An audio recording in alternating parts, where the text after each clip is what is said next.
చిన్న విత్తనాన్ని నాటితే అదే పెరిగి వృక్షమవుతుంది.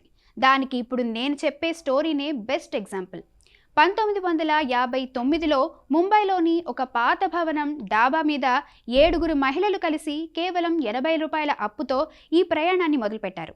వారికి పెద్ద చదువులు లేవు, వ్యాపార అనుభవం లేదు.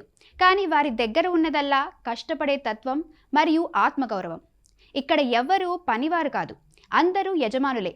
దీనిని సర్వోదయ పద్ధతి అంటారు. లాభం వచ్చినా నష్టం వచ్చినా అందరూ సమానంగా పంచుకుంటారు. నాణ్యతలో రాజీ లేదు. వేల మంది మహిళలు వేరువేరు ఇళ్లల్లో పాపడాలు చేసినా వాటన్నింటి రుచి ఒకేలా ఉంటుంది. దీనికోసం వారు పిండి తయారీలో ఒకే రకమైన ప్రమాణాలను పాటిస్తారు. లిజ్జత్ సంస్థ ఎప్పుడూ విరాళాలు తీసుకోలేదు.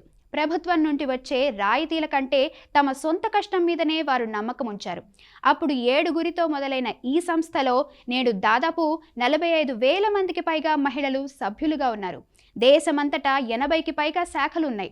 కేవలం పాపడాలే కాకుండా డిటర్జెంట్లు, మసాలాలు వంటి ఇతర ఉత్పత్తులను కూడా వీరు తయారు చేస్తున్నారు. ఒక చిన్న ఆలోచనకు బలమైన సంకల్పం తోడైతే ప్రపంచాన్నే మార్చగలవని చెప్పడానికి లిజ్జత్ పాపడ్ సంస్థ విజయం ఒక గొప్ప ఉదాహరణ అని చెప్పాలి.